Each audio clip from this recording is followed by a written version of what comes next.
Welcome back to the Cat's Tale. In this video, we'll be looking at the importance of triggering elemental reactions. Just like a team in the base game of Genshin, the power of a deck often revolves around its ability to trigger elemental reactions. There are 7 elements in the card game, and 11 distinct reactions that can occur between them. These all provide some form of additional damage, as well as sometimes additional utility which can be very powerful. Some of them provide single target damage, while others deal area of effect, or AoE, damage to several characters. Let's have a look through them quickly. Melt and Vaporize are a straightforward +2 damage, good for bursting down a single target. Overload is similar, with the extra utility of forcing a swap, which can situationally be very strong. Superconduct and Electrocharged are AoE, dealing a total of 3 extra damage if all opponents' characters are still alive, although it becomes weaker in the late game.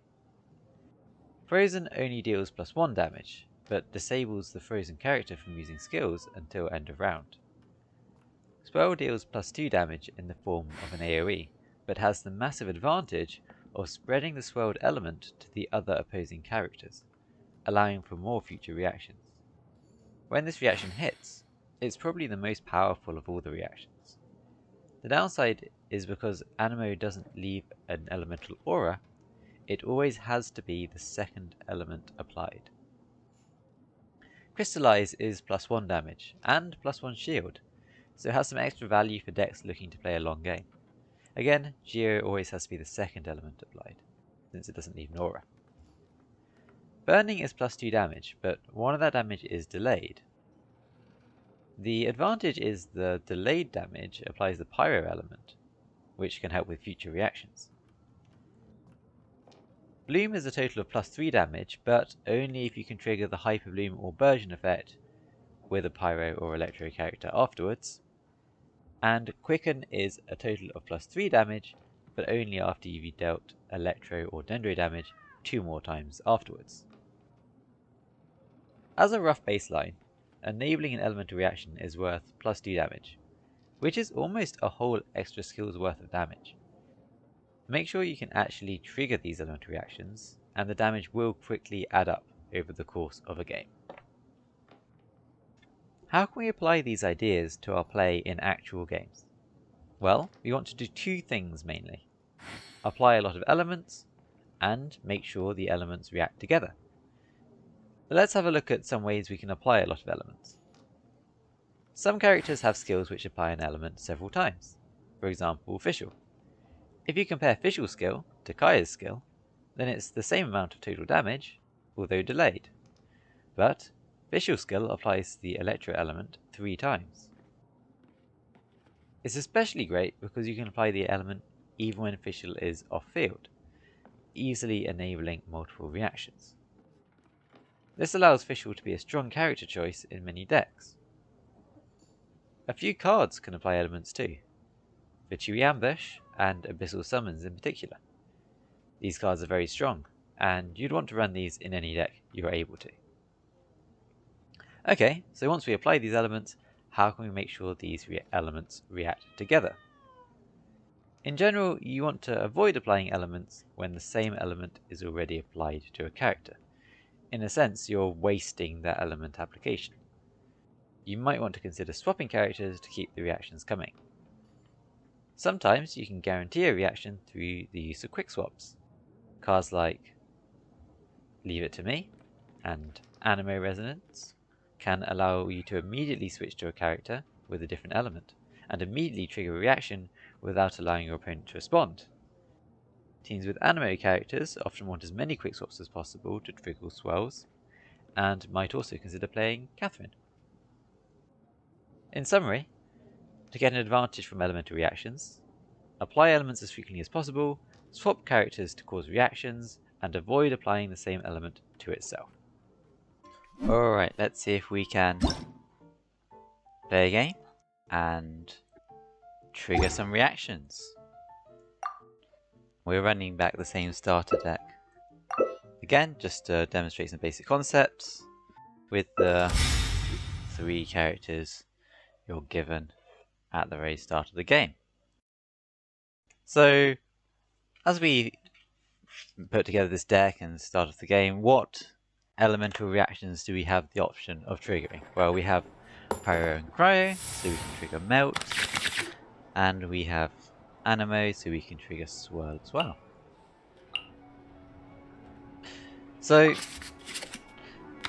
opponents playing a deck with some area effect reactions as well, so they're also going to be trying to pull off some reactions as they go. I've started on KS, so I want to have some cryo dice, and it's quite likely that I'll then want to use Sucrose, since Swirl is the most powerful reaction I could be triggering, and I do have a Quickswap here that might help me enable that play. In fact, I might end up just using my whole hand this turn, because I have some pretty strong plays if I do that, and we talked in the last video about how you might want to start off your turn planning how you're going to spend all your dice. I'm planning to spend maybe just one, make my swap 3, swap to Sucrose, maybe with a quick swap, and use Sucrose's skill. Okay, so in this situation, there's definitely a good chance that if I was just to swap to Sucrose, assuming my opponent knows what they're doing, that they would then just swap to a different character. Now opponents not used their own skills, they've just used a normal attack, so they haven't been able to apply a reaction. I haven't been able to apply an element, and they haven't been able to get their reaction started. I think it's worth here going pretty much, or in fact my whole hand. I can refuel with the Sealy next turn anyway. And this play is very strong. I can do it. There's no obvious way for opponent to punch into this specifically. So okay, I've already dealt here 2 extra damage thanks to triggering reactions, plus I've been able to actually apply even more elements by being able to enable that swirl. So as I end my turn here, I've done 2 damage with elemental reactions, opponent's done 0 so far. So we'll be keeping track of that as the game goes, seeing if that makes a difference.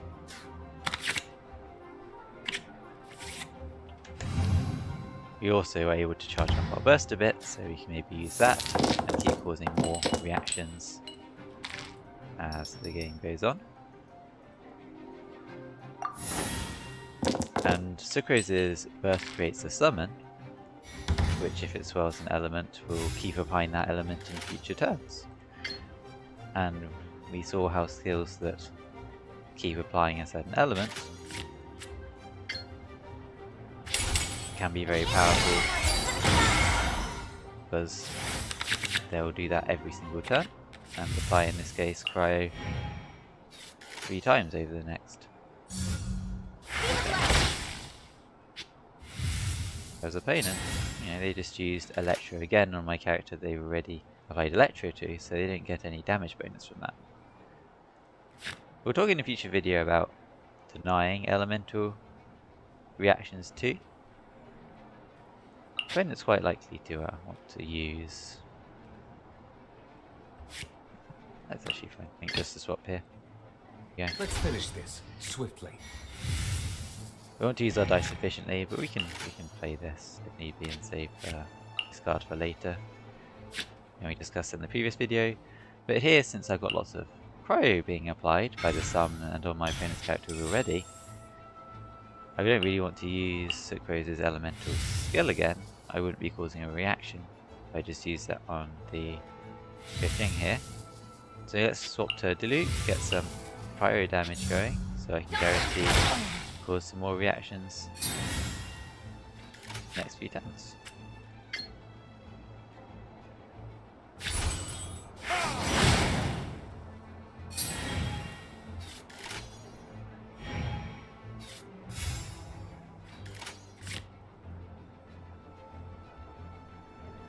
Okay. Usually I'd want to put this on D-Luke. I think I will.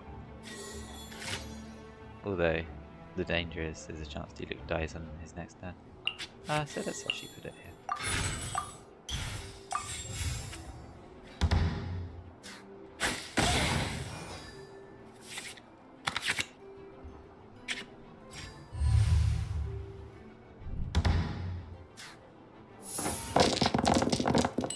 So we dealt a melt reaction at the end of that last turn. So we've dealt a total of 4 damage with our reactions so far, whereas the opponent hasn't been able to trigger any.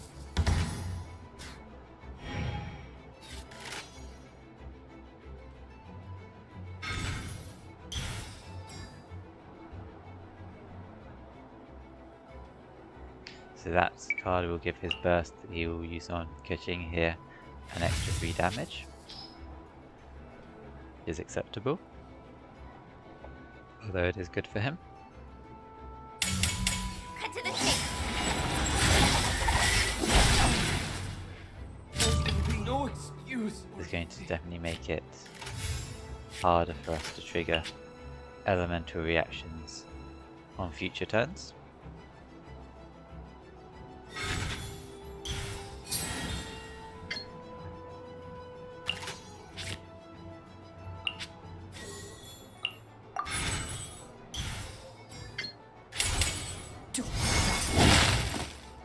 Right idea.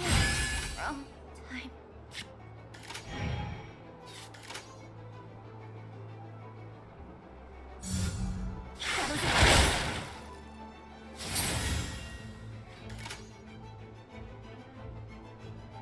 Okay, there's a few options we have here actually.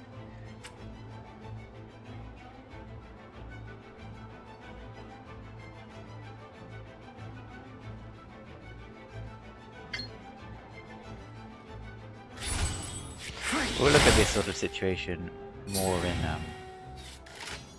future when we look at denying elemental reactions. I want to help. In terms of trying to figure out what the best play is, as well as when you look at breakpoints and dealing efficient damage to your opponent's characters.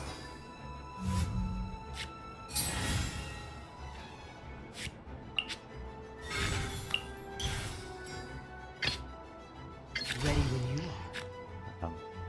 In this case, with some good play we can just gain the win. And in this game, we were able to do more damage to opponent's characters than they were able to do to us, partly by the fact we were able to trigger elemental reactions, whereas the opponent wasn't successfully able to. Good start. Okay, let's see if we can apply these ideas to a different deck. In this case, a nice straightforward Quicken deck, where the idea is to enable the Quicken reaction between Electro and Dendro, and then keep enabling that to deal as much damage as possible, nice and quickly. So we're going to be trying to plan to use Fischl to start with. As we talked about in the video, Fischl applies a lot of Electro over several turns, and then we can use the more powerful direct damage-wise skills on Collei and our Jade Bloom. We might even keep the Quickswap here in order to help us enable that potentially. Let's see if that works out. In the name of the Princessin.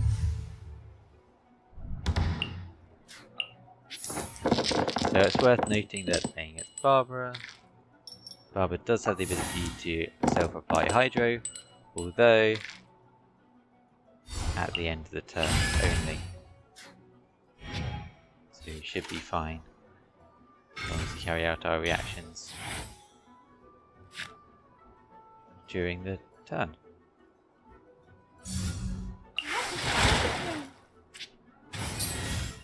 Okay, well let's get Fischl's Summon Oz out in order that we can start to get some elements applied. Since the opponent switched to Fischl themselves there's no use using the Quickswap here. But I will just go ahead and swap to Collei, since we have Dendro dice. I'm choosing Collei here because if I start working towards this elemental burst, well, the same idea as with Fischl's burst, which will apply a lot of Dendro over a few turns.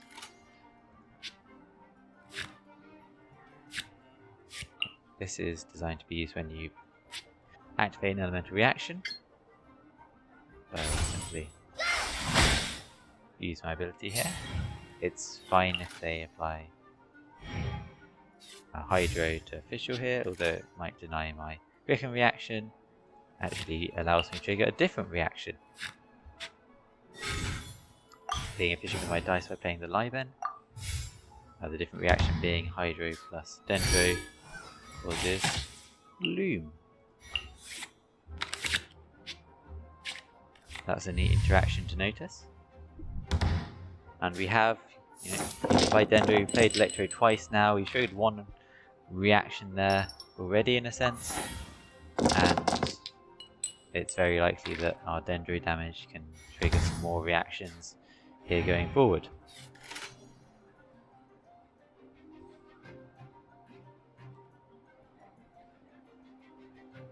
We even have some quick swaps, or rather one quick swap in hand, in order to make that potentially easier for us.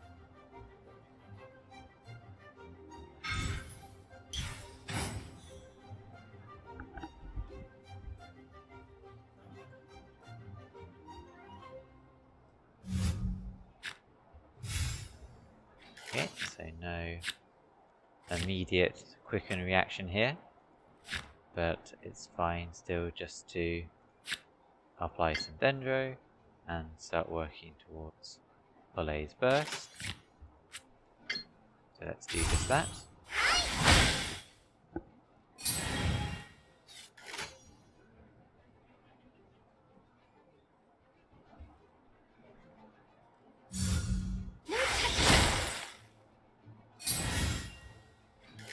There's some interesting options here. I could potentially trigger a couple of reactions, although I would have to use a lot of tuning to do so. If I was just going to use my burst here, well, the reason this isn't immediately great is because I'm applying Dendro to Dendro, so there's some lost efficiency there. And I could swap back to Fischl. It's a bit annoying that I'd be using Oz already when I've got the summon up currently, so it's a bit inefficient in that sense too. Overall, I think since I have this Electro die here, it is... there's Electro on these two characters. I'm going to use this die. Choose one of these. Use my custom. So there's definitely situations, especially seeing as I have Electro here with Dendro. Now I'm guaranteed one quick reaction at the end of the turn, where it might not be as simple as simply saying you want to not apply the same element to itself. In this case, he's going to get Hydro on his character first, so I'll get 2 reactions even at the end of my turn. I can put 2 dice into Levin here. I'm going to just get efficient use out of this to my other die by using this hash brown. There you go, I got my Dendro core damage there. So I've already used 2.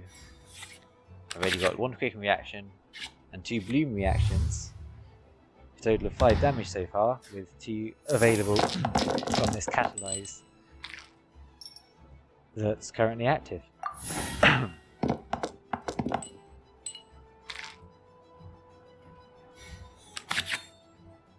Let's see what we can use here. Now we've got Dendro available here.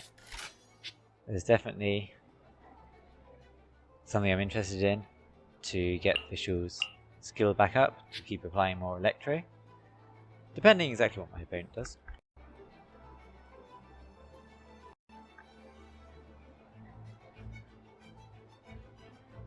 We have quick swaps available, so we can probably keep triggering reactions no matter what our opponent chooses to do. Okay.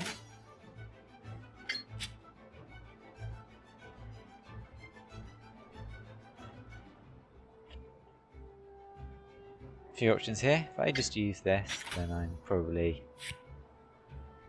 very likely just to swap to Official and use the skill afterwards.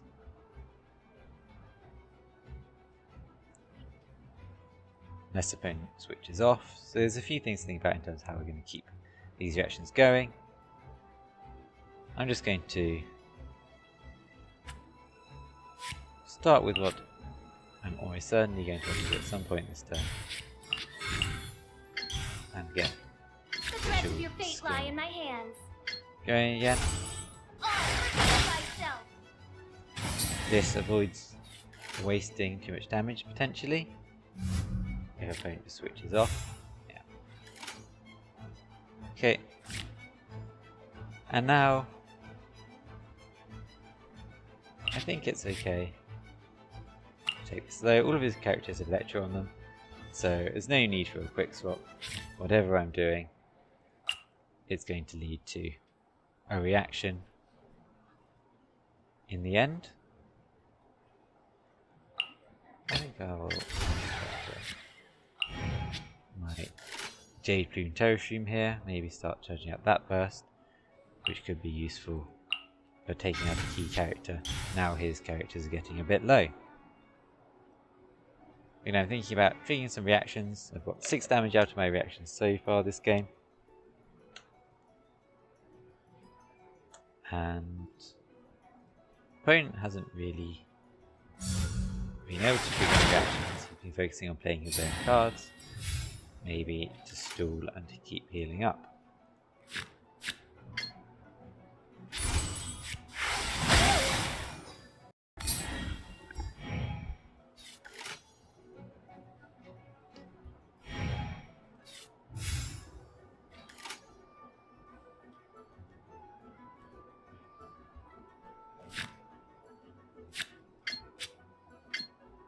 Okay, well I can see this is going to do 3 damage, so seems okay. Oh, I guess opponent's going to be healing. Let's do some quick maths. Opponent's going to be healing for 3, and therefore, okay, it is going to be worth to get one of our cards.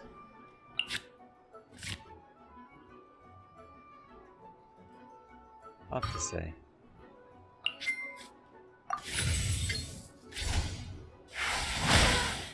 To make sure we can get this kill here. So that was another use catalyze. We've got 7 damage from our reaction so far. And the opponent, while they've killed a lot, they're not really keeping up with that very effectively. We get to trigger catalyze again here. I feel a little weak.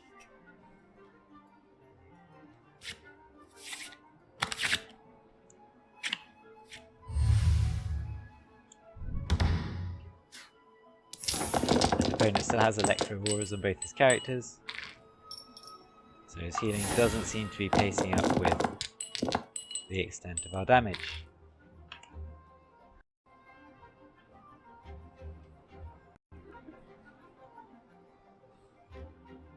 And at this point, you know, we've got so much value out of all our reactions.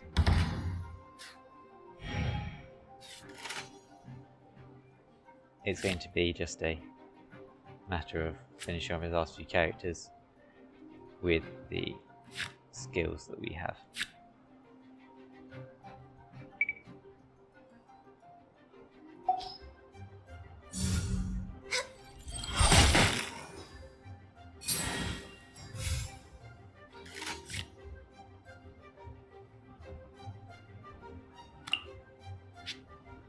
Okay, well if they've got Electro Auras on them, and especially if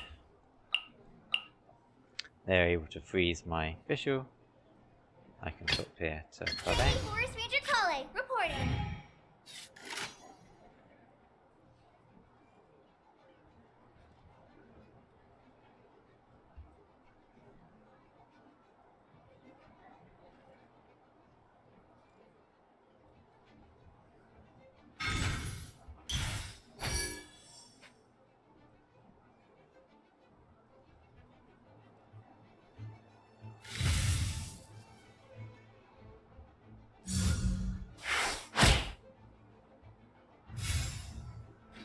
Okay, well thanks to the extra damage from the reaction and the extra damage from our catalyzing field from our previous reactions, this is actually exactly the amount of damage we need. Let's do just that. My contract goes unfulfilled.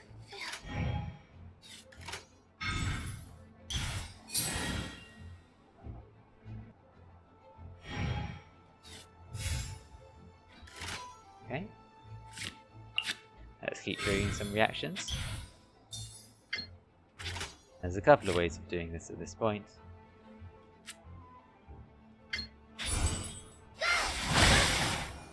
But over this game we've done something like 13, 14 extra damage by my count just from our reactions. So on top of all the damage we got just from our base skills, that's a huge extra bonus and it really made a big difference.